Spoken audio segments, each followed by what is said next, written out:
네, 여러분 반갑습니다. 트래블 데일리와 여행 중개소, 여행 중개소와 트래블 데일리 매주 목요일 저녁 8시 여러분을 찾아오고 있습니다. 10월 21일 목요일 저녁 8시가 지나가고 있습니다. 함께 참여해주신 분들 대단히 감사드리면서 오늘 뭐 시작 전부터 굉장히 뜨겁습니다. 뜨거운 청춘 TV님, 크루즈 스캐너 TV님, 박주인님, 트래블 골드 버즈 컴퍼니님, 아무튼 다 반갑습니다. 네. 반갑고, 오늘, 나는 스마트 관광이 싫다. 스마트 관광에 대한 거 내용 좀 전해드릴 거고, 외래객 대상 해외여행 인식조사 전해드릴 예정입니다. 그 전에, 어제 저희가, 굉장히 좀 좀 충격적인 소식을 전해드렸, 충격적인 소식. 항공사에겐 충격적인 소식 전해드렸죠. 발권 수수료 폐지는 약관 위반이라고 공정위 발표 나서 요거 이제 요거 어제 전해드리고 여행사 발권 수수료 받을 가능성이 쑥 좀 높아졌다. 뭐 요 내용을 어제 전해드렸는데 후속해서 좀 구체적인 내용들 그동안 좀 어떻게 여행사들이 발권 수수료 못 받아왔는지 그 히스토리를 잠깐 언급하고 언급은 좀 해드릴 필요는 있을 것 같습니다. 그죠? 이 아이아따 측으로부터 아이아따의 우리 공정위가 어제자로 이제 그 너네 지금 현재 약관이 잘못돼서 고쳐 이 명령을 내린 거잖아요. 그래서 이제 앞으로 그런 대리점 계약할 때 항공사랑 여행사의 입장을 충분히 듣고 계약을 맺으라는 그런 판단이었습니다. 그 커미션 얘기 예전에 막 9컴, 7컴 막 이럴 때가 있었죠. 그죠? 9컴. 2009년 6월까지 9컴으로 제가 알고 있어요. 9% 커미션. 9컴. 지금은 이제 노컴이고 제로컴인데 대한항공이 2009년 6월까지는 아마 여행사들한테 9컴을 줬습니다. 그리고 2009년 7월 1일부터 그해 말일 그 12월 말일까지 7%로 2% 깎았다가 그 다음 해인 2010년 1월 1일부터 발권 수수료 전면적으로 폐지를 했죠. 그리고 아시아나항공도 2010년 3월까지 9% 지급하다가 2010년 4월 1일부터 2011년 3월 말일까지 7%로 낮췄다가 또 다음 달 4월부터 바로 발권 수수료 전면 폐지를 했었습니다. 예. 이때 여행사들이 상당히 충격을 많이 받았었죠. 그죠? 굉장히 막 불만의 목소리가 나오고 그래서 이제 이게 10년이 다 돼가네요. 그죠? 예. 이게 원래 많은 분들은 아마 아시겠지만 그리고 저희 방송을 나중에 편집본으로 우리 그 관광 쪽 이쪽 여행 쪽 관광 쪽 전공하시는 학생들도 이거는 반드시 알아두셔야 된다는 거 아시죠? 이거 이 히스토리 모르고 여행사 취직할 생각 하시면 안 되겠죠? 그죠? 그 저희 방송 듣는 대학생들 꽤 되는 걸로 알고 있는데 대부분 보면 이제 좀 우리가 흔히 아는 대형 여행사 많이 취직을 하려고 그러는데 기본적으로 취직은 뭐 나중에 하긴 하더라도 이런 내용들은 좀 미리 알아두셔야 될 것 같아요. 그죠? 이게 왜 여행사 입장에서 굉장히 중요한 이슈잖아요. 그죠? 이 발권 대행 수수료, 일종의 커미션인데, 이게 1990년대 말까지 국제항공운송협회, 그러니까 아이아따가 일률적으로 정한 규정에 따라 운임의 9%를 지급해 왔지요. 그쵸? 근데 이게 꼬인 거잖아, 스텝이. 그죠? 일종의 여행사 입장에서는 이거를 좀 악용한 사례가 아니냐라는 평가도 있어요. 왜 그러냐? 2000년경의 수수료율을 일률적으로 9%로 정하는 게 이제 항공사들의 담합에 해당할 수 있다는 우려 때문에 아이아따가 항공사별로 그럼 너희 항공사별로 알아서 수수료를 정해 이렇게 해서 여행사들에게 통보하는 방식으로 규정이 변경이 된 거죠, 그죠? 그런데 이제 아까 말씀드린 바와 같이 이제 대한항공 이제 9컴, 7컴 하다가 폐지. 뒤이어 아시아나가 바로 또 똑같이 9컴, 7컴 하다가 제로 이렇게 갔죠. 그죠? 그렇게 지금까지 히스토리가 그렇게 됐잖아. 그래서 대한항공과 아시아나항공이 이제 발권대행 수수료를 폐지하자마자 2010년 4월부터 유럽 항공사들 선두로 해서 외항사들과 국적 저비용 LCC도 이제 발권대행 수수료 폐지에 동참을 했고 이렇게 지금까지 이어지고 있지요. 그러니까 처음에 애초에 정해준 국컴이 오히려 단합이 될 수 있다는 우려로 자율적으로 정해줬는데 자율적으로 하라니까 항공사에서 자율적? 자율 오케이 0 이렇게 된 거잖아. 여기서는 뭐지 했는데 이게 이제 10년이 지난 오늘 요 10년이 지난 10월에 이제 여행사는 아싸 항공사는 또 이거 뭐지 또 이렇게 10년 만에 전세가 역전이 됐네요. 그죠? 예. 인생 알 수 없어요. 그죠? 인생 알 수 없는 것 같아. 예. 저는 중간자적 입장이라 좀 이렇게 웃으면서 말씀을 드리겠지만 당사자들은 많이 그동안 좀 저기 힘든 구석이 많았죠. 그죠? 여행사들은. 자, 어떤 내용들이 어떻게 좀 정리를 해볼 수 있냐면 오늘 카타에서 관련해서 또 자료를 하나 냈는데 그 대리점 계약의 이제 19조에 보면 대리점 계약 9조에 보면 항공사가 여행사의 그 어떤 부대 서비스 판매에 대한 보상을 지급한다고 하고 실제로는 항공사가 일방적으로 수수료를 결정하는 부속 규정을 두고 수수료 폐지하는 모순이 발생하고 있었지요. 이렇게 이제 평가를 하고 있습니다. 그래서 이제 여행사에서 항공권을 팔아주는데 이런 팔아주는 거에 대한 정당한 노무에 대한 대가가 없는 것이 아니냐라는 계속 꾸준하게 제기가 돼 왔죠. 그죠? 그런 것들이 이번에 일단 이렇게 일이 한번 짚고 넘어가겠다 이렇게 얘기가 나온 거고 이게 저희가 뭐죠? 그 지난 여름이었습니까? 여름 전이었습니까? 그때 막 한참 우리 그 여행업계 분들이 막 저거 했었잖아요. 그 뭐 손실보상법이니 우리 여행업계 현실 그 좀 보상해줘라 제대로 관련해 갖고 막 국회도 가고 문헌체부도 가고 그랬었잖아요. 이제 이런 것들 찾아가서 우리가 그때 이제 뭐 수수료 문제에 대해서 뭐 문체부한테도 막 요구를 하고 그랬다고 이제 제가 관련해서 한번 그 기사를 한번 제가 낸 기억이 대략 그 좀 있었던 것 같아요. 얼핏 기억으로. 근데 그때 막 그럼 뭐 수수료를 다시 받을 수 있는 방안도 한번 논의를 해보겠다고 막 그런다는 해서 말이 나서 안 믿었거든요. 근데 결국 이렇게 나오네. 예, 결국 이렇게 됐네. 예. 아무튼 이게 앞으로 좀 지켜봐야 될 것 같아요. 우리 여행사들. BSP가 아닌 아무튼 BSP가 아니고 이걸 떠나서 아무튼 여행사들의 권리를 좀 주장한 게 일단은 그 공정위에서 받아들여졌으니까 그런 부분에 있어서 상당히 좀 의미심장한 것이 아니냐 이렇게 좀 생각이 드네요. 네. 그렇게 정리를 좀 할 수 있고 그래서 한번 지켜볼게요. 어떻게 되는지 지켜보고 저희도 관심 갖고 또 새로운 소식이 계속 나오면 저희도 한번 여러분들과 계속해서 전해드리도록 하겠습니다. 네. 자, 바로 오늘 첫 번째 주제로 넘어갈까요? 나는 스마트 관광이 싫다. 예. 자, 스마트 관광 얘기해 볼게요. 오늘 뭐 준비는 좀 했는데 그렇게 막 구체적으로 막 따져보지 않고 그냥 쭉쭉쭉쭉 한번 진행을 해볼게요. 여러분들 한번 참고해서 알아보세요. 요즘에 스마트 관광이라는 얘기를 너무 많이 들어보셨을 거예요. 그래서 도대체 스마트 관광이라는 것이 무엇이며 과연 그게 정말로 필요한 것인가? 또 이제 여행업을 하시니까 이게 정말 필요해요. 이게 도대체 왜 이게 필요한지도 그 뭐 아무튼 한번 짚고는 넘어가야 될 것 같아요. 그죠? 하도 스마트 관광, 스마트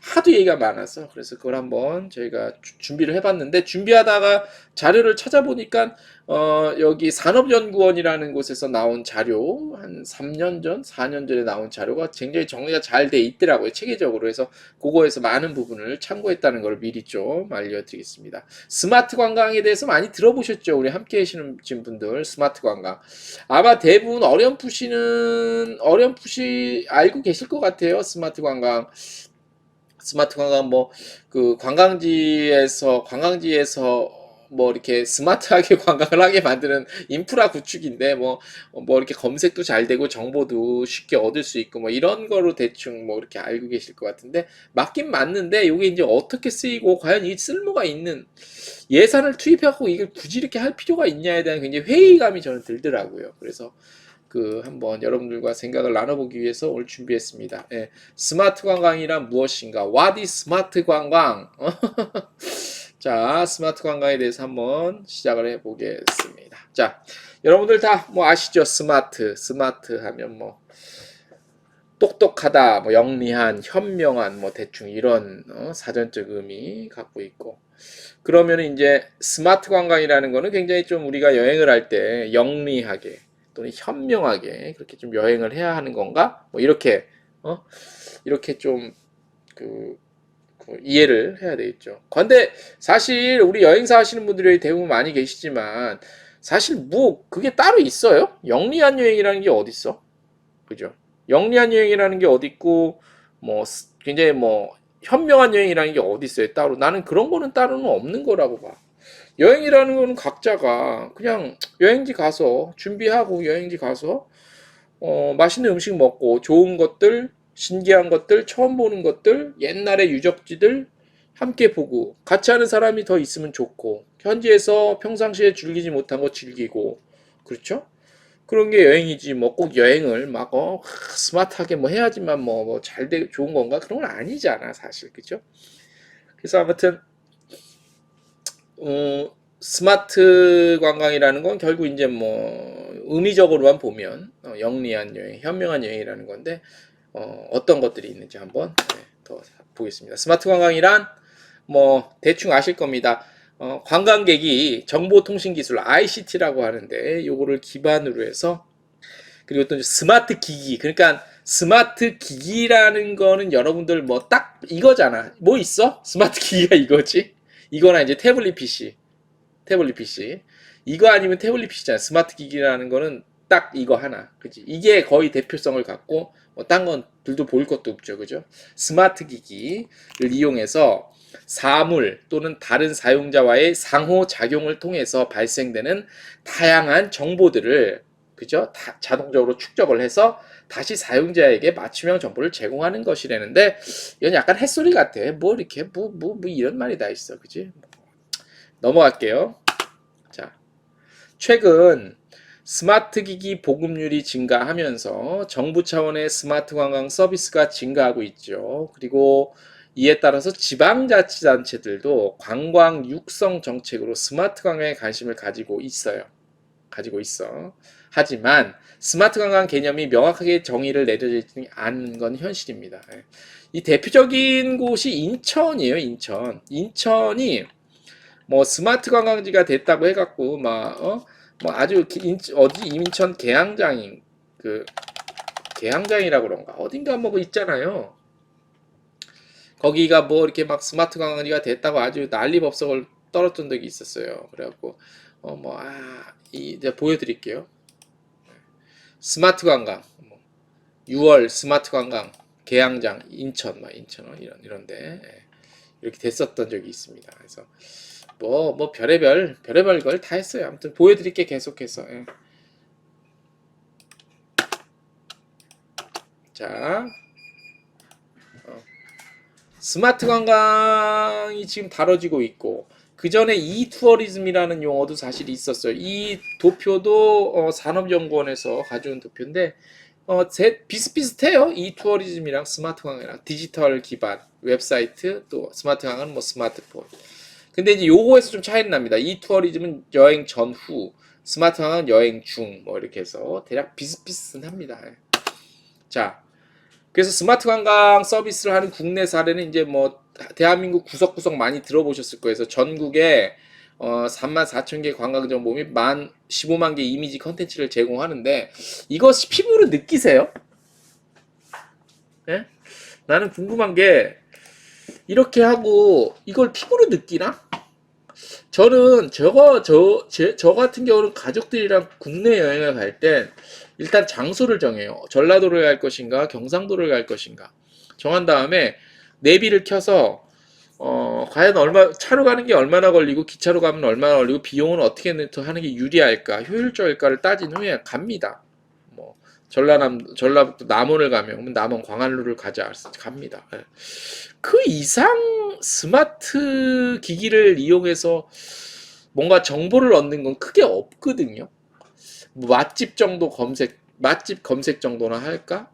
아니면 뭐 우리가 입장하고 싶은 곳에 대해서 영업을 하나 안 하나 전화로 확인하는 거 외에는 그다지 이렇게 뭐 이 전국 34,000개 관광 정보를 활용하지는 사실 않거든요. 근데 스마트 관광 서비스의 국내 사례라서 가장 대표적으로 지금 나오고 있는 게 이제 대한민국 구석구석 뭐 이런 게 나오고 있습니다. 예. 뭐 그다음에 뭐 여기서 보면 이제 내 손 안의 궁 뭐 그런 거 해서 뭐 이렇게 뭐 문화유산에 대한 관람 정보 행사를 알려주는 애플리케이션을 통해서 정보 찾아봐라 뭐 이런 게 있나 봐요. 근데 저는 진짜로 거의 국내에 갈 때 이거 이용해 본 적이 거의 없다고 봐도 무관할 것 같아요. 근데 이게 왜 이런 게 있나 싶어요. 예, 그런 게 있고 스마트 관광의 해외 사례는 몇 개 대표적인 것만 좀 보면 프랑스 루브르 박물관에서 뭐 AR 통해 갖고 뭐 최고의 예술 작품보다 생생한 뭐 작품을 3D 영상으로 본다고 그러는데 루브르 박물관 가보신 분들은 알겠지만 솔직히 루브르 박물관 가갖고 여기서 뭐 이거 이용해갖고 뭐 얼마나 관람해요. 우리가 모나리자나 정말 유명한 작품들 진짜 리얼로 보려고 막 찾아다니거나 슬슬 관중들의 아니면 인파에 묻혀갖고 슬슬 돌아다니면서 아니면 미술 작품에 관심이 있으신 분들은 특정 작품 어느 관에 있나 찾아 들어가서 그거 생으로 보려고 그러지. 루브르 박물관 가갖고 이것도 해외 사례라고 해서 이렇게 나오긴 했는데 굳이 이것도 해외도 이걸 굳이 왜 싶어요, 그죠? 뭐 영국 런던 박물관도 뭐 어쩌고 저쩌고 스트리트 뮤지엄 뭐 어플리케이션 뭐 증강 현실 이런 거 나오는데 별로 그렇게 뭐 인정하고 싶지 않습니다. 스마트 관광 활성화 방안에서 확장 기념 뭐 스마트 시티인데 여기 이제 아까 말씀드린 인천 얘기입니다. 인천 얘기. 그래서 이걸 보면 여기서 이제 가장 중요한 게 뭐냐면 우리나라는 인천이나 지금 뭐 스마트 관광 도시 해갖고 지자체에서 그거 뽑히려고 우리나라는 각 그 데스티네이션의 어떤 그 로컬 데스티네이션 위주로 스마트 아예 시티로 큰 단위 어떤 데스티네이션이라는 그런 그 단위별로 이렇게 스마트 관광으로 적용시키려고 하고 외국 같은 경우는 그거보다 좀 규모가 작게 적용을 합니다. 아까 말씀드린 것처럼 루브르 박물관이나 무슨 대형 특히 이런 박물관 위주에서 체험 활동 위주로. 근데 우리나라는 아까 인천이나 이런 거 수원도 지금 뭐 스마트 관광 어쩌고저쩌고 하는데 그런 막 시 단위, 구 단위로 막 그냥 그렇게 해서 로컬 데스티네이션 단위로 그렇게 하려고 하는 것 같아요. 추세가. 우리나라는 좀 이렇게 좀 그런 게 있어서 굉장히 좀 과감하게 막 그렇게 쏟아붓고 있는 것 같아요. 자, 그래서 보면 뭐 여러 가지 필요한 게 있는데 인프라가 필요하겠죠. 그 다음에 창의적인 컨텐츠 개발을 통해서 관광 서비스 이용 대상 확대를 해야 되고 뭐 이런 얘기들이 이런 것들이 필요하다. 제대로 하려면 뭐 이런 얘기들이 계속 나오고 있는 상태라고 할 수 있습니다. 네. 자, 그래서 보면 요게 이제 스마트 관광 글씨 지금까지 글씨였는데 그림으로 보시면 대략 이해를 더 하실 수 있고 재미있게 이해를 하실 수 있을 것 같아요. 요게 이제 이렇게 한눈에 그림으로 지도 형식으로 한 거예요. 관광 산업의 디지털 전환 스마트 관광 도시에서 1번 관광 정보 큐레이션 일종의 어떤 센터 역할을 하는 이런 가운데 이거 보이시죠? 1번 여기 트립 이렇게 써 있는 그 다음에 뭐 스마트로 예약을 해서 결제까지 하고 결제한 곳 가서 관광 와이파이 뭐 이렇게 여기서 하고 4번이 어디 있어? 관광 컨택 센터도 있고 스마트 짐 배송 AR, VR 관광 체험 그 다음에 스마트 오더 여기서 뭐 오더를 하는 거야 음식점에서 그 다음에 8번 AR 내비게이션 뭐 9번 스마트 모빌리티에서 여기서 뭐 이 자전거도 빌려 타고 여기 지금 보이시는 모르겠는데 이게 뭐죠? 이게 뭐야? 그 퀵보드 전 이렇게 해서 이제 이게 하나의 그림이에요. 스마트 관광 도시 해갖고 이렇게 꾸민다는 건데 이게 이거를 보고 사람들이 이렇게 갖춰져 있다는 거를 인식하는 것도 웃기지만 이렇게 갖춰져 있다고 해서 이 도시를 찾아가나요, 여행자들이? 저는 그건 정말 아닌 것 같은데 이런 게 다 예를 들어서 뭐 인천은 이런 게 다 돼 있어 스마트 관광 도시라서 그럼 인천을 가야겠어 서 인천이 관광지로서의 굉장히 어떤 주목을 받고 관광 산업이 굉장히 발전하고 성장하는 건가? 그건 전혀 상관이 아닌데 그죠? 네. 이렇게 돼 있고 그 다음에 요거를 좀 이렇게 표식으로 이렇게 펼쳐져서 한 건데 뭐 SNS 간편하게 로그인 해갖고 여행 예보, 여행 플래너, 여행 체크리스트, 맛집 추천을 받는데요. 그래서 원스톱으로 예약도 하고 결제도 하고 그 다음에 무인 셔틀버스 이용하고 스마트 짐 배송, 실시간 주차장이 어디 실시간으로 주차장이 지금 뭐 어디가 본잡하고 안 본잡하고를 좀 파악하고 뭐 그렇게 해서 쭉쭉쭉쭉 여행을 하는데 그 여행지를 이렇게 편리하게 스마트하게 여행을 한다는 게 스마트 관광의 핵심이자 지금 현재 우리나라에서 좀 투영되고 있는 그런 프로세스를 이렇게 쫙 펼쳐놓은 겁니다. 글쎄요, 뭐 이렇게 여행을 이렇게 막 해야 돼 이렇게까지 막 스마트가 이렇게 막 다 여행지 가서 이거 하다 보면은 그죠? 스마트 관광 도시 여행 가면은 이루고 다니겠다 이루고 계속 이루고 이루고 계속 이거만 보고 다니면 찾아서 여행지 가면 이렇게 좋은 풍경, 아, 저기 저 건물이, 아, 멋있구나. 와, 감동을 하고, 사진을 못 찍더라도 마음속에, 아, 이래야 되는데, 스마트 관광도시는 이대로라면, 찾아갈 때부터 이루고 찾아가서, 핸드폰 보고 찾아가서, 돌아다니면서 뭐 예약도 하고, 어디게 사람이 줄을 많이 섰나, 안 섰나, 보려고 자꾸 계속 찾다 보면, 그 스마트 관광도시 여행 갔다 오면 남는 게 하나도 없을 것 같아. 이것만 하다가 이러고 돌아다니는 거지, 이러고. 그죠? 그럴 것 같아. 여러분들 생각이 어떠신지 듣는 중에 여유 있으시면 채팅창에 댓글도 남겨주시면 대단히 감사드리겠습니다. 자, 우리 여행자들이 원하는 거는 과연 뭘까요? 우리 여기 좀 들어와 계신 분들, 여행업계에 계신 분들이다. 아, 여기 지금 우리 크루즈 스캐너님 오셨잖아요. 그러면 대형 크루즈 여행을 한다 치자. 그러면 아닌 말로 그 대형 크루즈는 그 배 자체가 스마트라고 할 수 있잖아. 그 인프라만 잘 구축이 돼 있으면. 그죠? 그리고 실제로 대형 크루즈, 고급 크루즈는 그런 것들이 어느 정도 다 인프라가 돼 있고.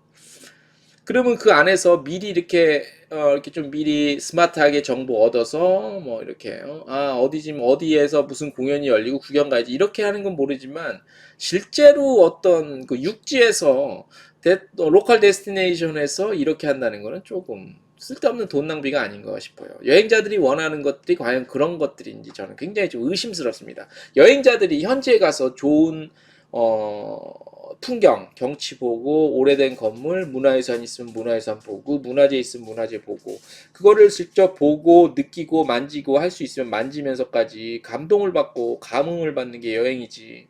스마트 관광도시라고 쓸데없이 껍데기만 뭐 굉장히 있어 보이지도 않지, 사실. 뭐, 진짜 아까 말씀드린 대로, 거기 가갖고 스마트폰만 들고 다니다가 일 다 볼 것 같아요. 그죠? 외부에서 보여주고 유입하는 그런 의미일 듯해요. 뭐 그런 의미는 그러겠죠. 근데 왜냐면 이제 국가 예산이 들어가니까 이제 그게 문제라는 거지. 너무 전략적으로 너무 그쪽에 있으면, 그러니까 제가 말씀드린 건 여기서도 또 그 얘기가 나오는데 너무 하드웨어는 없는데 너무 소프트웨어적인 것들에 쓸데없이 돈을 쓴다는 게 굉장히 좀 회의적이라 그런 말씀 좀 해봅니다. 네. 정말로 여행자들이 원하는 것이 무엇인지에 대해서 한번 관광 정책을 세울 때 그런 부분들 좀 신경 쓰는 게 중요하고요.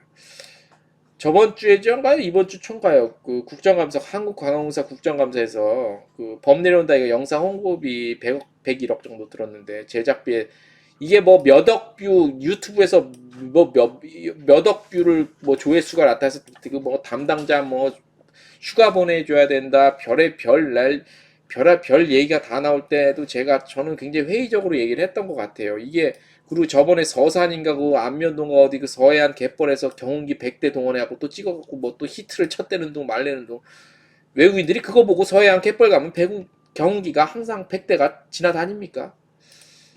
그래갖고 국정감사에서 한국항공사 요 문제를 굉장히 지적을 받았잖아요. 영상 홍보 이렇게 해서 홍보를 하는 것까지는 이해를 되는데 이 홍보를 하는데 100억을 들이면서까지 그렇게 할 이유가 있었나라는 데 대해서 굉장히 회의적이라는 거지. 이 돈 있으면 우리 인바운드 여행사나 국내 여행사 이 어려울 때 지금 코로나19 때문에 어려울 때 현금 지원해 주는 게 훨씬 더 낫지 않나 싶어. 그죠? 외국인들이 이거 보고 우리나라 오나? 돈 낭비다. 그 얘기를 하고 싶은 겁니다. 제가요.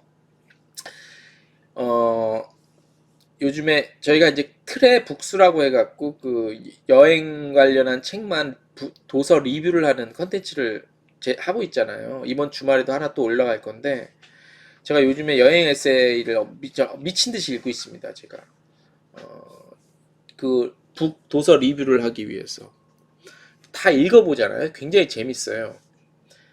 지금도 동시에 두 권을 같이 읽고 있는데 두 권을 재밌는 게 뭔지 알아요? 그러니까 그 여행을 갔다 와서 쓴 사람들이 쓴 에세이인데 물론 FIT지 그 사람들은 다. 그리고 좀 젊은 사람 연령층인데 다 FIT인데 하나같이 공통점이 뭐냐면 배낭여행에 FIT에다가 인도 여행을 출판사에서 그렇게 강요하나?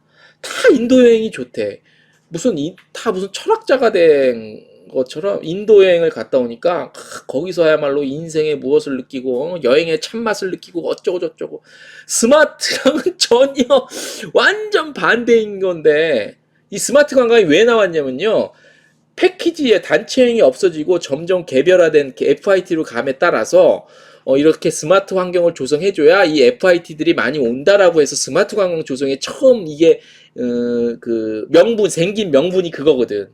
근데 실제로 제가 여행 에세이를 미친 듯이 지금 많은 책을 읽어보니까 대부분의 개별 여행자들은 이 정말로 감동하고 느끼고 가고 싶어하는 여행지들이 대부분 말씀드렸다시피 인도에는 뭐 가서 저는 개인적으로 싫은데 인도 가서 뭐 감명을 받고 인생에 무엇을 하고 그 다음에 어디냐면 발리.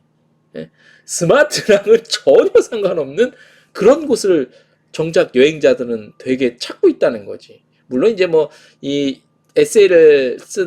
도서를 쓴 작가들의 얘기긴 하지만 그래도 이제 일부 표본이 될 수 있다면 대부분 그런 얘기를 하니까.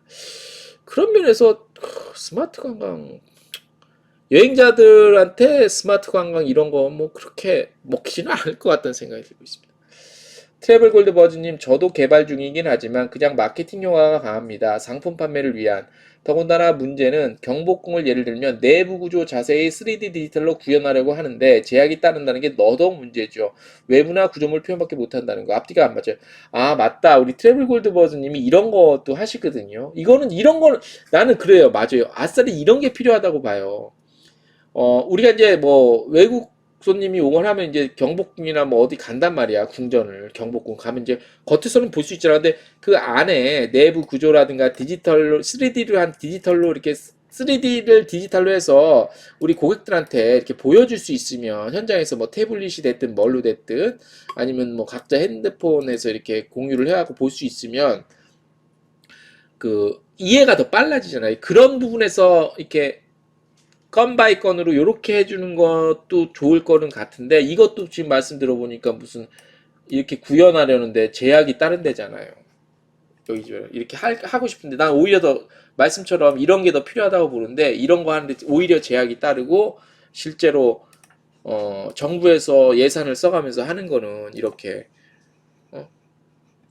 어디 갔지? 이렇게 할 예산 지원하고 투자를 하려면 우리 트래블 골드 버즈님처럼 이런 것들 뭐 경복궁의 내부 구조 3D를 구현하는 업체들에 대한 지원들 이런 것들이 필요하지. 이렇게 하면 말씀드린 대로 진짜 여기 이 도시 여행하다가 핸드폰만 들여다보고 왔다 갔다 다 볼 것 같다니까. 그런 점에서 굉장히 좀 회의적이다 이런 말씀을 좀 드리고 싶습니다. 여행자들이 스마트 관광 이런 거 별로 원하지는 않을 것 같습니다. 이렇게 여행지들이 이렇게 있죠. 전 세계적인 여행지의 주요 이제 뭐 에펠탑도 있고 에펠이 어디 아니구나 이거. 뭐 여러 그죠? 트래블 골드 동의하시죠, 그죠? 개선문도 있고 이렇게 뭐 여러 가지 있습니다. 유적지들이네요. 세계여행 갈 때 스마트 관광지라고 해서 찾아가나요? 그러지 않죠. 이렇게 이런 뭐 문화유산 같은 것들, 건축물도 이런 거 보러 가는 경향이 많겠죠. 맛있는 음식, 그 나라의 특징적인 음식들 이런 거 보러 가죠. 사실 저는요. 취재 때문에 여행을 가거나 팸투어를 가거나 뭐 출장을 가면 취재 때문에 사진을 찍는데 때로는 해외여행 게 굉장히 막 뭐 중국의 장가게라든지 미국의 그랜드 캐년이라든지 이렇게 막 진짜 자연환경 어마어마한 그 자연환경을 보러 가면 저는 지금 요 그림처럼 이 핸드폰이랑 카메라를 다 그냥 안 가지고 가서 그냥 이렇게 보고 눈으로 보고 그냥 그 감동하는 마음만 느끼고 싶을 적도 있어. 이마저도 귀찮은 거지. 그러니까 이 들고 다니고 귀찮고 찍는 게 귀찮은 게 아니라 그런 여행지에서는 스마트고 나발이고 다 필요 없고 그런 어마어마한 자연 경관이나 그런 풍경들을 그냥 진실로 진정성 있게 보고 느끼고 그렇게 하고 싶었다는 생각이 들어서 요가 잠을 하나 좀 마련해 봤고요. 또 읽어드릴까요? 우리 트래블 골드버즈님. 해외 문화유산은 제약 없이 구현 가능합니다. 신청만 하면 오케이. 우리나라는 허가가 안 나온다는. 우리나라는 왜 허가가 안 나와요? 그러니까 요것 좀 답변 좀 해주세요. 예를 들어서 우리 이제 트래블 골드버즈님이 이런 일도 업무도 비즈니스도 제가 하는 걸 알고 있거든요. 근데 이제 우리나라의 그 어떤 그 해외 문화에서 우리나라 뭐 그런 것들이 이제 이렇게 뭐 이렇게 좀 구현을 하고 싶은데 그런 거 좀 그 허가가 안 나온다는 게 어떤 단계에서 허가가 안 나온다는 거예요? 촬영 단계에서는 아닐 것 같고, 그죠? 그거를 좀 우리 채팅창에 우리 그 트래블 골드버즈님 좀 남겨주시면 고맙겠습니다. 크루즈 스캐너님은 자연이 주는 경이로움에서 눈으로 많이 담죠. 예, 제가 이렇게 하고 싶어요. 그렇죠. 그냥 눈에 담고 싶어. 자, 스마트 관광이고 뭐 나발이고 다 필요 없고 그 예산 좀 아껴서요. 여행자가 진정으로 원하는 걸 좀 파악하는데 돈을 쓰고 여행자가 원하는 것 그런 것들만 좀 해주면 안 될까라는 좀 그런 회의적인 자주적인 좀 얘기를 해보고 싶었습니다. 제 목소리를 담고 싶었습니다. 그래서 그런 것들이 좀 더 지원을 해주고 우리 지금 트래블 골드 버즈님처럼 그런 쪽의 업체들 좀 더 자금적으로 비용적으로도 좀 지원해 주는 게 오히려 더 좀 낫지 않겠냐라는 좀 생각이 듭니다. 회의도 들고요. 네. 자, 남겨주셨습니다. 트래블 골드버즈님. 비허가 이유는 문화유산 보호가 유일합니다. 뭐, 망가뜨리나? 문화유산이 그건 아닌데, 그죠? 뭐, 예를 들어서 뭐, 일단 1차적으로 촬영이 필요하면 찍고, 그거를 뭐, 찍는데 여러 가지, 뭐, 예를 들어서 3D로 구현을 하려면, 일단 1차적으로 기본 재료가 되는 그 촬영분 자체가 좀 여러 각도에서 찍어야 되니까 그런 부분에 있어서 약간 조금 이런 허가 부분이라든가 그런 것들이 안 되는 모양이네요. 그죠? 요런 것도 참 다음에 그 관광정책 좀 반영할 때 요런 거 지금 말씀 주신 것도 요것도 좀 깊이 한번 곧 생각을 해볼 필요가 있겠습니다. 그죠? 아주 좋은 말씀, 의미 있는 오늘 주제와 맞는 말씀 주셨습니다. 전익추님 들어오셨습니다. 날씨가 추워지네요. 늦게 출첵합니다. 반갑습니다. 전익추님 어떻게 지내고 계신지 궁금합니다. 잘 지내고 계시겠죠? 자, 그래서 스마트 관광이란 무엇인가에 대해서 오늘 좀 살펴봤습니다. 그냥 쭉쭉쭉 지나갔습니다. 최대한 빨리 그냥 뭐 굳이 이렇게 뭐 회의적인 얘기고 뭐 이렇게 뭐 막 이렇게 막 따져 물을 얘기는 아닐 것 같아서 일단 오늘은 그냥 한번 쑥 훑고 지나가는 형식으로 그렇게 한번 짚어봤습니다. 예. 그렇게 해서 오늘 첫 번째 주제 나는 스마트 관광이 싫다라는 주제를 한번 살펴봤고요. 두 번째 바로바로 넘어갈게요. 오늘 서울시와 서울관광재단에서 포스트 코로나 이후 해외여행 인식조사를 했습니다. 우리나라 사람 대상으로 한 거 아닙니다. 외국인 대상으로 했습니다. 그래서 특이해서 제가 말씀을 드립니다. 특이해서. 그래서 텍스트로도 준비가 되어 있는데 텍스트 제가 읽어드린 것보다 표로서 같이 보면서 한번 보고 갈게요. 쭉쭉쭉. 이것도 표로 어떻게 결과가 좀 나왔는지 우리 또 그 인바운드 하시는 분도 꽤 있거든요. 맞아. 오늘 우리 인바운드 하시는데 우리 누구지? 그분이 안 들어오셨구나. 이따 나중에 편집을 꼭 보셔야 될 것 같은데 우리 있거든요. 인바운드 하시는 분. 아무튼 그렇게 볼게요 한번. 일단 요거 제목부터 봐야지. 이거부터 보면 안 되지. 예. 자, 요거부터 제가 보여드릴게요. 같이 한번 볼게요. 서울광장이고 코로나19로 경험한 적 있으신가요? 해외여행 인식조사입니다. 네. 자, 잘 보이시겠죠? 자, 볼게요. 코로나19 이전과 비교해 요즘 기분 어떤가요? 외국인 대상으로 한 거야. 외국인 대상. 이 표본주 선수 1000몇 명이에요. 1000명 넘어. 그래서 굉장히 괜찮아. 자, 보면은 불안정한 상태인 거래요. 이건 뭐 당연한 얘기죠. 하나만 하는 조사를 이렇게 발표하냐. 이건 당연히 불안하지. 지금 뭐 굉장히 해피하고 안정적이고 정서적 안정으로 막 너무 안정되고 막 매일매일 천국이고 기쁘고 해피하겠습니까? 이런 첫 문항 자체가 이건 좀 아닌 것 같다. 이런 예? 하나만한 소리 내가 제일 싫어하는 거. 하나만한 조사는 하지 마요. 이 첫 번째 문항은 영 아닌 것 같아. 이거는 좀 바로 넘어갈게. 이거 시간 낭비야. 이것도 약간 갑자기 화가 나네. 어떤 감정을 느끼고 있나요? 1번 1위가 받아들인다 그냥 체념이지. 2위가 희망찬. 이것도 뭐 그렇게 뭐 우리 여행 산업이네. 이건 뭐 우리가 이게 뭐 심리학과도 아니야. 저 정신과도 아니고 정신의학과도 아니고 넘어가.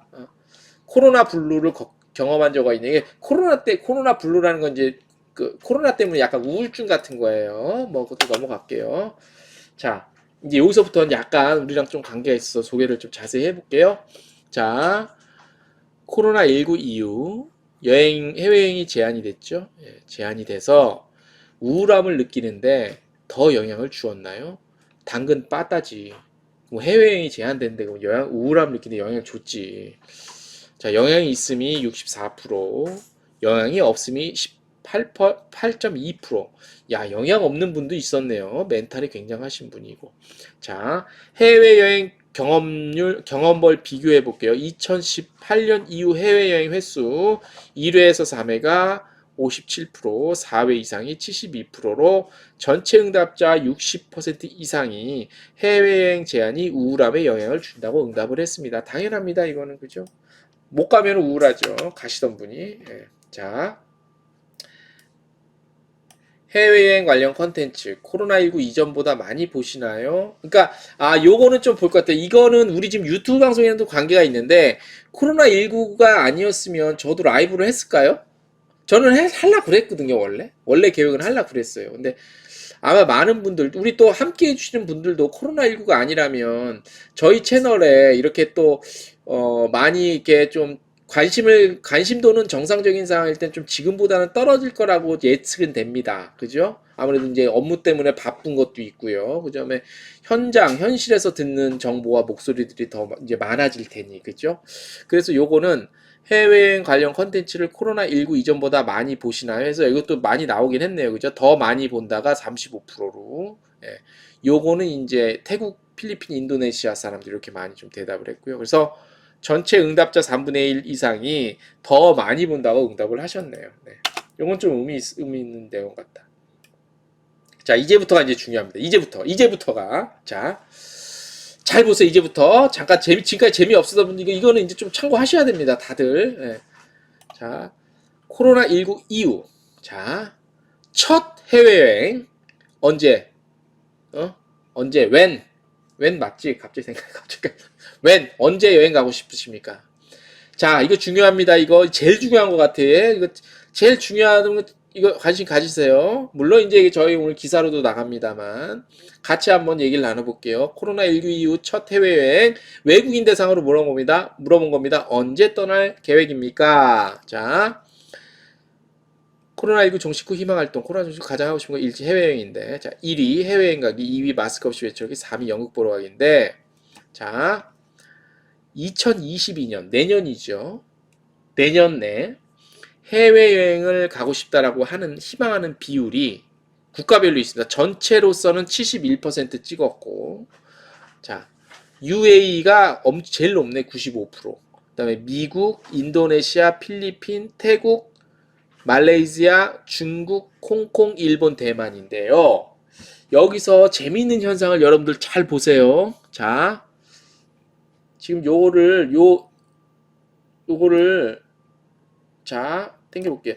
내년에 해외여행 희망하는 비율이에요. 국가별로. 평균은 70%인데, 71%인데, 자, 상위 국가는 그렇다 쳐요. 자, 하위 국가들 보세요. 하위 국가들. 지금. 홍콩 그렇다 치고, 홍콩은 도시국가이기 때문에 홍콩, 싱가포르는 좀 중국으로 난 이렇게 봐야 된다고 봐요. 약간 이 홍콩은 끊고, 여기 일본과 대만을 한번 보세요. 일본과 대만. 자, 제가 지금 이 일본 대만을 왜 지금 주의 있게 보냐면 대만은 이번 코로나19 때문에 19때 꽁꽁 완전히 묶었죠. 지금 현재도 굉장히 빡세게 묶고 있는 걸로 제가 알고 있어요. 다른 나라들 또 우리나라도 굉장히 보수적으로 열고 있는 편이거든요. 그럼에도 불구하고 대만은 너무 꼭꼭 걸어 잠그니까 뭐 한 명만 나와도 바들바들 떨고 나는 정책상 그러면 안 된다고 보는데 이해가 안 되는데 아무튼 그런 영향이 좀 있어 보이고요. 일본 국민들도 그 젊은 층 위주에서 그런 현상이 있다고 그러죠. 해외여행을 그렇게 별로 그렇게 우리나라 젊은이처럼 이렇게 원하는 그런 추세는 아닌 것 같다. 뭐 이렇게 좀 보여요. 예. 그래서 보면 여기서 이제 그 어떤 국가의 정치적인 체계도 한번 우리가 같이 묶어서 생각해 볼 필요는 있을 것 같습니다. 자, 지금 여기 보면 앞에는 보면은 뒤쪽 하위권, 그러니까 하위권이라기보다는 아무튼 평균보다 떨어지는 대부분의 나라들, 중국, 홍콩, 일본, 대만은 글쎄 우리나라처럼 경제와 정치와 모든 것들이 국민의 정치 참여도가 높고 관심도가 높고 우리 국민이 직접 대통령도 뽑고 뭐 그런 어 그런 국가들이나 도시는 아니죠, 그죠? 이런 부분도 사실 무시 못한다고 저는 봅니다. 그래서 국민들이 갖고 있는 심리적 상태, 여행을 대하는 태도 이런 거에도 어느 정도 영향은 좀 있다고 봅니다. 그래서 요 조사가 굉장히 저는 관심이 있고요. 그 다음 볼까요? 우리 여행업을 하시면서 이런 부분까지 저는 좀 한번 체크를 알아두셔야 된다고 봐서 제가 말씀을 드리는 겁니다. 그 인바운드가 됐든 아웃바운드가 됐든 그래서 뭐 그 정도는 좀 그래도 뭐 이걸 뭐 알아야 된다, 몰아야 된다, 이런 지식을 갖고 있어야 된다, 아니다를 떠나서 기본적으로 그런 것들도 한번 이렇게 또 같이 저쪽으로 좀 읽을 줄 아는 그런 그 뭐죠? 그 시선 그런 것도 좀 있어야 되지 않을까 싶어요. 자, 어떤 조건이 해결되어야지 해외여행을 떠날 것 같습니까? 어떤 조건? 뭐 이건 일단 안 보고 난 아직 안 보고 왔을 때 뭐 코로나19 완전 종식이겠지. 근데 한번 볼게요. 자, 어떤 조건이 해결돼야 해외여행을 떠나겠다는데 가장 많이 나온 답변이 뭐냐면 코로나 27% 나왔는데 코로나19 검사 결과 음성이 나올 경우 목적지 입국이 허용될 때 이건 대부분 지금 국가들이 하고 있는데 그죠? 그 다음에 검사 없이 목적지 입국이 허용될 때, 그 다음에 근소한 차이긴 한데 코로나19 백신을 맞은 후에, 그 다음에 목적지 의무격리가 해제됐을 때, 그 다음에 종식됐을 때인데 이거 공통된 키워드는 있죠. 일단 좀 편한 입출국 그런 것들이 좀 돼야지 그런 조건이 해결되면 여행을 떠난다. 근데 그런 조건들은 점점 해결이 돼가고 있죠. 우리나라도 그렇고. 코로나19 종식 이전이라도 목적지 입국 허용, 의무 격리 면제, 백신 접종 등 출입국 관련 제약 조건이 완화된다면 해외여행을 떠나겠다는 의견이 우세하다. 이렇게 나왔습니다. 자, 요것도 한번 볼게요. 감염이 가장 우려되는 곳, 해외여행 가장 감염이 우려되는 곳, 공항. 야, 이런 게 있구나. 저도 이거 사실 안 읽어봤어요. 이 도표는 아직 기사 정리가 안 돼서 저도 이 이미지 사이즈만 보시기 편하게 해놓고 사실 구체로 지금 저도 처음 본 거거든요. 사람들이 공항에서 감염이 될 거에 대한 우려가 굉장히 크네. 야, 저는 완전 생각을 못 했거든? 저는 오히려 공항이랑 항공기는 서로서로가 조심하고 서로서로가 신경이 예민하게 곤두서 있어서 조심해서 오히려 지금 요 하순위 나와 있는 음식점이나 현지 관광지에서 감염이 더 많이 되지 않을까라고 우려를 했는데, 그러니까 이거는 감염이 더 많이 됐다라는 결과치가 아닙니다. 하시면 안 됩니다. 오해하시면. 우려가 되는 겁니다. 예. 뜨거운 청수 TV님, 체감상 한국인이 해외여행 가는 게 9월 중순부터 미국, 캐나다, 유럽, 두바이, 하와이, 괌 중심으로 매출이 일어나고 있습니다. 이미 지금도 해외여행 가시는 분들이 시작됐습니다. 그렇죠. 예, 맞아요. 한국에서도 지금 그렇게 하고 있습니다. 자, 가장 감염이 우려되는 곳, 심리적으로 걱정이 많은 곳, 감염 걱정이 많은 곳이 공항이랑 항공기 내에서 우려가 많대요. 공항이랑 항공사들이 좀 신경을 써야겠네. 자, 보다 안심할 수 있는 해외여행이 되려면 주기적인 방역 소독 해야 되고 잘 소독 같은 걸 했다는 거를 좀 알려주는 필요가 있다. 이렇게 조사 결과가 나왔고, 두 번째는 여행 상품과 관광시설 인증제가 필요하다라는 의견도 굉장히 많이 나왔고요. 그 다음에 코로나19 관련 여행자 보험을 제공하면 좋을 것 같다는 의견도 굉장히 많이 나왔습니다. 예. 굉장히 의미가 있는 워딩이 나온 것 같다. 예. 자, 예, 이렇게 해서 이제 대략 조사하는 그런 것 같습니다. 좀 굉장히 재밌다. 이 조사는. 이게 꽤 많이 한 거예요. 이게 지금 제가 알기로 이게 그냥 조사가 아니고요. 이게 많아요. 저기 그 조사 인원도 많아요. 어느 정도냐면 해외 10개국 1200명 대상으로 조사한대요. 방금 말씀드린 게 해외 10개국 아까 UAE, 미국 어쩌고저쩌고 해서 재밌죠. 그죠? 1200명 조사한 거예요. 우리나라 사람이 아니라. 그러니까 해외 사람들, 외국인들은 코로나19에 대한 걱정이 공항이나 항공기에서 가장 많이 우려가 된다는 인식 조사가 나온 거예요. 그러면은 공항이랑 이걸 잘 유치하려면 우리나라 항공사들, 국적사들도 공항, 인천공항 막 방역 열심히 하고 있다, 했다, 그다음에 했다는 결과를 여러분들 잘 홍보할 필요도 있고, 항공사도 우리 뭐 LCC도 그렇고, 우리 이렇게 열심히 저기 방역하고 항공기 정말 완전 깨끗하다, 완벽하다, 막 방역은 막 그걸 막 홍보할 필요가 있네. 이런 빨리 우리 인바운드도 빨리 좀 하려면 자 요거 관련해서 요 인식조사 카드 뉴스로 나와 있대요. 페이스북에도 나와 있대요. 페이스북에도 여기 서울광역에다 페이스북에 나는데 요 링크 하나 보내드릴게요. 요거 지금 보내드린 요 제가 지금 찍었죠? 예. 여기 찍으면 저기 바로 보시니까 그거 그 복사하고 붙여넣기 해서 어디 간직해 놓다가 카카오톡 본인 카카오톡에다가 찍어 놓고 저기 이렇게 한번 들어가 보시면 카드 뉴스로 한눈에 더 나오니까 그거 보시면 굉장히 재밌을 것 같다는 생각이 듭니다. 네. 그렇게 한번 보셨습니다. 오늘 두 가지 주제로 뭐 좀 저 혼자 주저리 또 주저리 한번 더 들어봤습니다. 스마트 관광에 대한 좀 회의적인 내용들, 쓸데없이 좀 예산이 많이 가는 것이 아니냐, 굳이 이걸 해야 되냐, 그런 회의감이 좀 들어서. KSR 투어님 들어오셨군요. 나중에 편집본으로 보시면 도움이 될 것 같습니다, 오늘. 그래서 뭐 스마트 관광 굳이 뭐 이렇게 스마트 관광 도시라는 것까지 정책적으로 해갖고 예산 투입할 이유는 별로 없을 것 같다는 그런 생각이 들어서 좀 전해드렸고요. 두 번째는 그 해외 한 10개국 그 대상으로 설문조사한 거. 그래서 그 내용을 한번 같이 공유도 해봤고, 내용도 한번 살펴봤습니다. 지금 오늘 준비한 내용은 대략 메인 주제는 요거고요.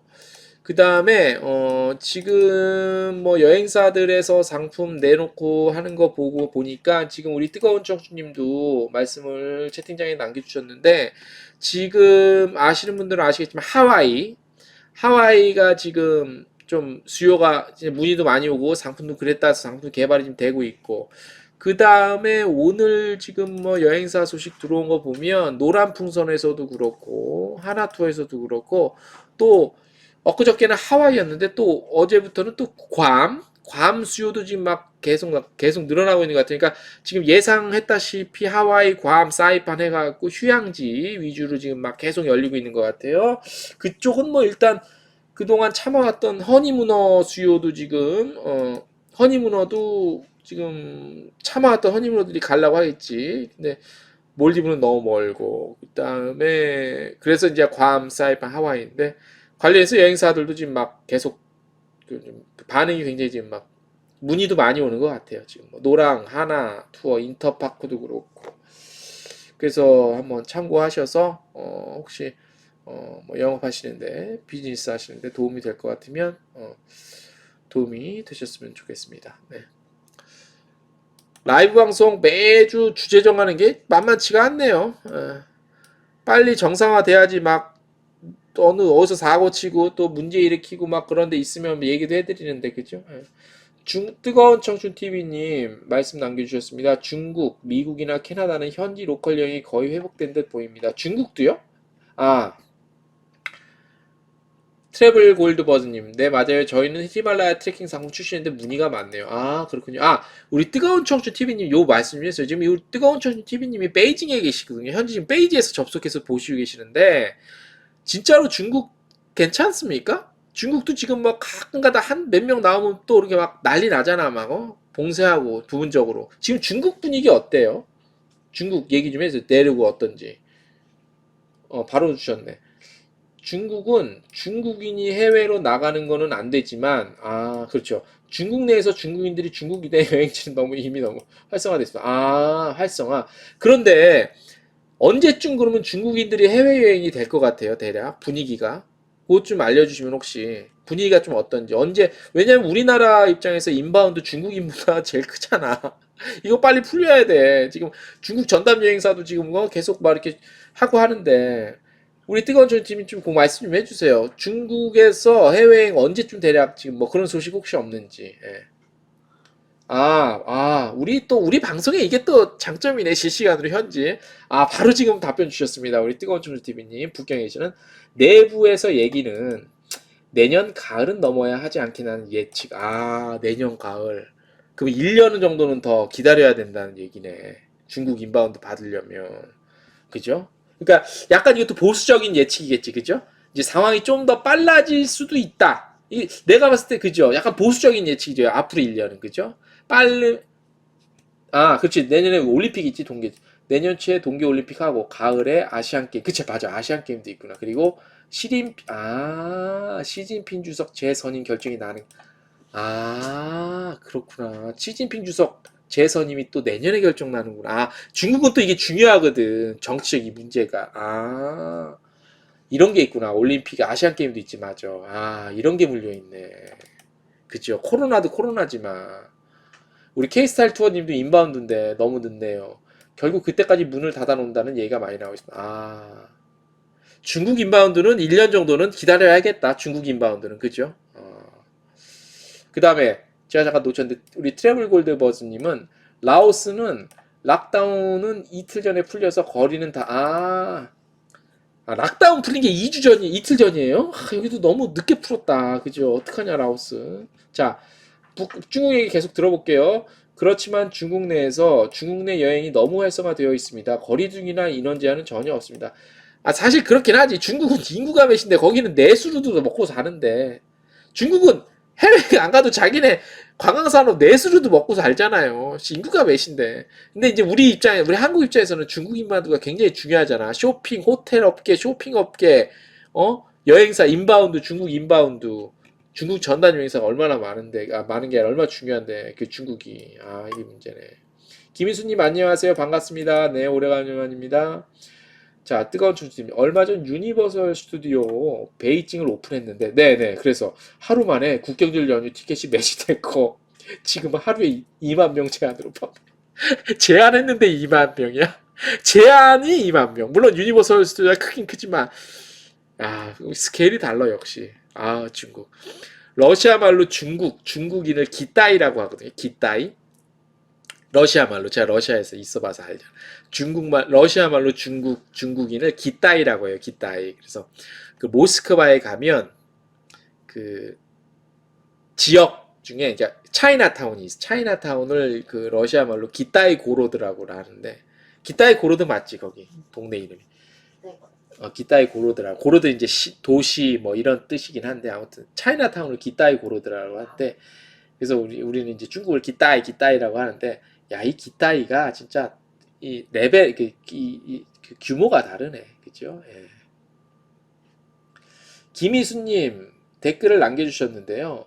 오늘 매장을 이용하는 여자 고객이 이게 뭐야? 메시지를 취소하셨네요. 예. 잘 취소하셨습니다. 대단하다. 아무튼 우리 뜨거운 청춘 TV님은 현재 베이징에 계십니다. 그래서 지금 중국 소식을 지금 계속 실시간으로 채팅창에 남겨주고 계십니다. 투어를 비롯해서 FIT 등은 2019년 대비 99% 정상화된대. 로컬 투어. 로컬 투어. 그러니까 도메스틱은 99%, 거의 100%라고 보면 되겠네. 도메스틱, 그죠? 도메스틱이랑 현지 내에서 FIT, 도메스틱 FIT도 그렇고. 그렇구나. 그러면 우리 뜨거운 청춘 TV님 좋아요. 그러면 중국 사람들 해외여행은 내년 정도 돼야, 내년 가을 정도 돼야 이제 될 것 같다고 했는데, 그러면 우리가 들어가는 거는요? 우리가 중국 가는 거. 그러니까 중국 입장에서 인바운드는요? 그것도 좀 얘기를 해주세요. 언제쯤 될지. 현재 저희가 실감하는 거는 중국, 미국, 캐나다, 한국, 싱가포르 등은 현지 내 로컬 여행은 거의 비슷하게 올라온 듯해 보입니다.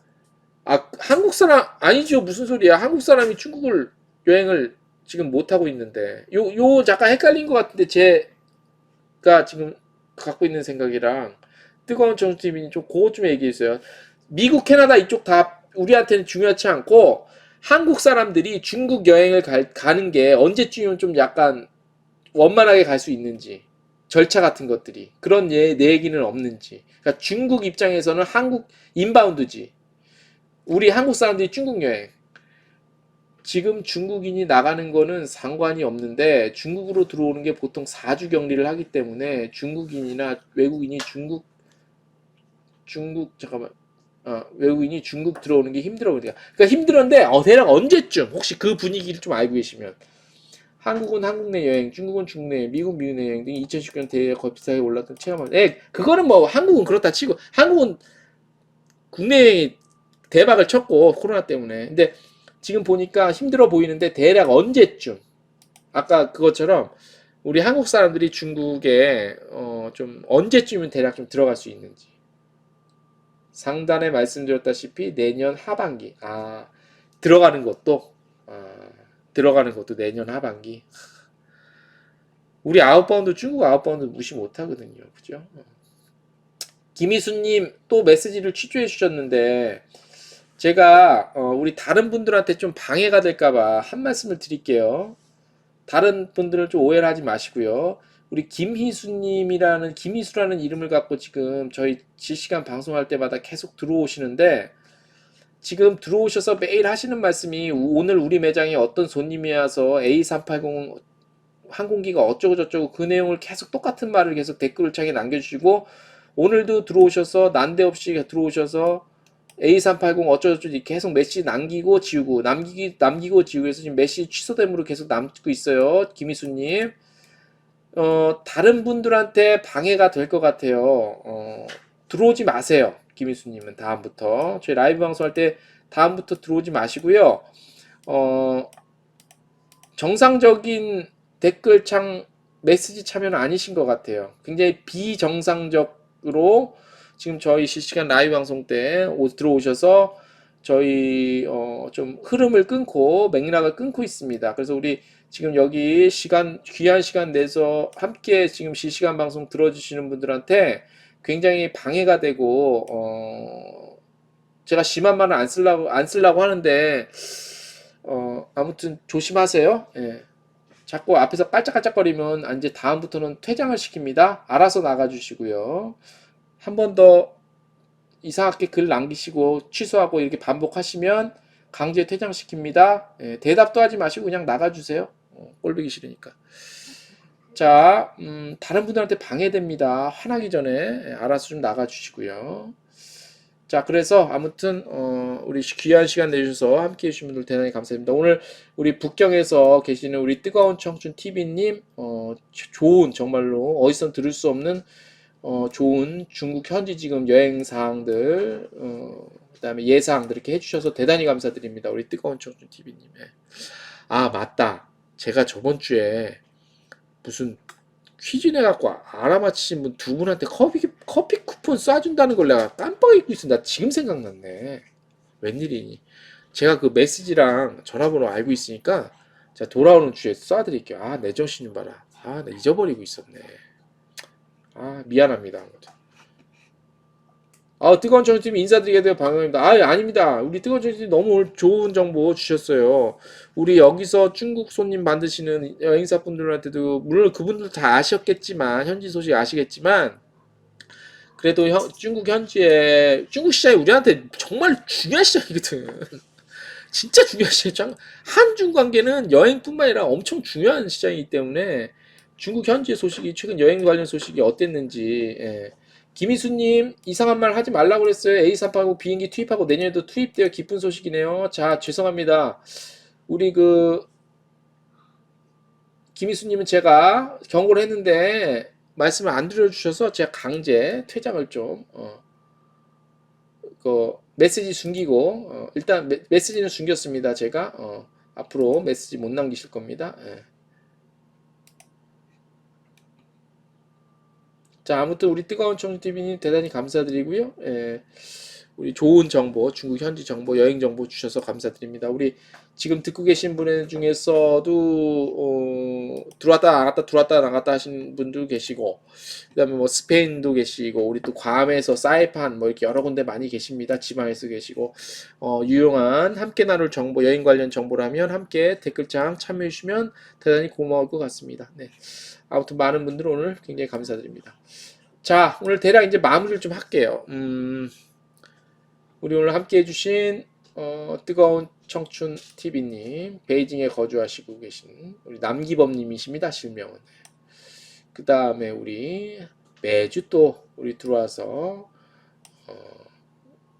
계시는 박주인님, 그 다음에 우리 크루즈 스캐너님. 아까 낮에 저랑 통화했는데 다음 주에 만나서 우리 그 유튜브를 어떻게 하면 잘할까 우리가 좀 아이디어를 서로 좀 나누기로 했습니다. 크루즈 스캐너님 다음 주에 뵙고, 트래블 골드 버즈님도 반가웠고요. 전희춘님, 예, 반갑습니다. 전희춘님도 항상 꼬박꼬박 저희 채널 챙겨주시는 분입니다. K스타일 투어 TV님도 반갑고요.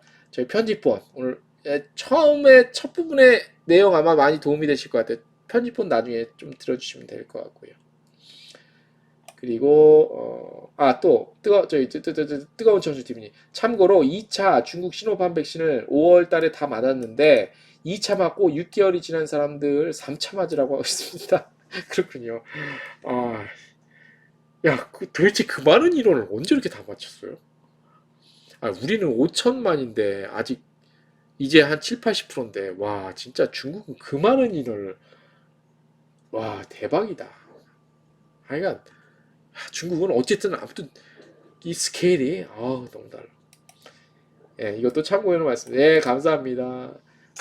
크루스페어님 하트 날려주셨고요. 감사합니다. 다음 주에 뵐게요. 자, 이번 주 들어서 날씨가 막 추워졌죠, 그죠?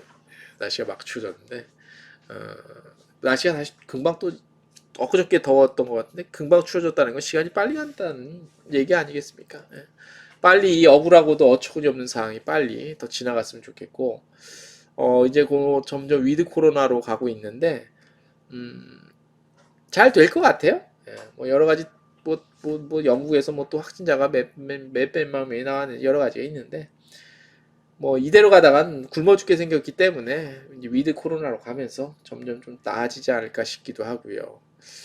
우리 여행업계가 뭐 당장 뭐 한두 달 안에 뭐 두세 달 안에 뭐가 확 달라지진 않겠지만, 그래도 지난 1년 한 9개월, 8개월 생각하면 그때 비하면 지금은 또 엄청난, 그래도 문의가 온다는 게 어딥니까? 아까 우리 누가 말씀해 주셨죠? 우리 막 하이킹 그 프로그램. 아까 누구지? 나 갑자기 또 생각이 안 나네. 히말라야, 우리 트래블 골드 버즈님, 히말라야 트레킹 상품 문의 굉장히 많다잖아요. 예. 그런 거 보면 분명히 상황은 나아지고 있는 것 같습니다. 네. 자, 또 한 주간 우리 힘내시고요. 힘내시고 일단 건강 환절기 건강 유의하시고 한 주간 또 힘차게 보내시기 바랍니다. 내일부터 해서 또 한 주간 또 스케줄이 많이 잡혀 있습니다. 그 얘기는 또 어깨가 살아나고 있다는 거고, 인터뷰도 예정이 뭐 돼 있는 것도 있고 해서 좋은 소식, 또 바로바로 좋은 정보들 매일매일 동영상 뉴스 통해서 찾아뵙고요. 다음 주 목요일도 라이브로 또 좋은 소식으로 찾아오겠습니다. 주말 통해서 트래북스 또 한편 컨텐츠 올라갑니다. 예. 항상 말씀드렸다시피 불면증 혹시 있으시는 분들 저희 여행중개소에서 운영하고 있는 트래북스 틀어놓으시면 10분이면 잠자실 수 있다. 예. 관심 많이 부탁드리고, 그리고 홍보 몇 개 하면은 우리 좋아요, 구독, 추천 많이 좀 해주시고요. 올해가 가기 전에 구독자 2,000명, 지금 1,820명인데 2,000명 찍을 수 있도록 많이 좀 추천해 주시고, 지금 보이시는 화면 오른쪽 밑에 채널 후원도 있습니다. 관심 많이 가져주시기 바랍니다. 한 주간 건강하시고요. 힘내시고요. 나가도 복을 받으시고 들어와도 복을 받으시고 화장실 가셔도 복을 받으시고, 예? 뭐 친구를 만나도 복을 받으시고 부모님을 만나도 복을 받으시고 예. 뭐 아무튼 뭐 오나가나 운전하실 때도 복을 받으시고 예. 복 받는 한 주가 되시기를 저기 빌겠습니다. 감사합니다. 감사합니다. 고생하셨습니다. 다들 댓글 감사드리고요. 제 페북 링크 중입니다. 예, 링크 많이 부탁드리겠습니다. 들어가겠습니다. 안녕히 계십시오.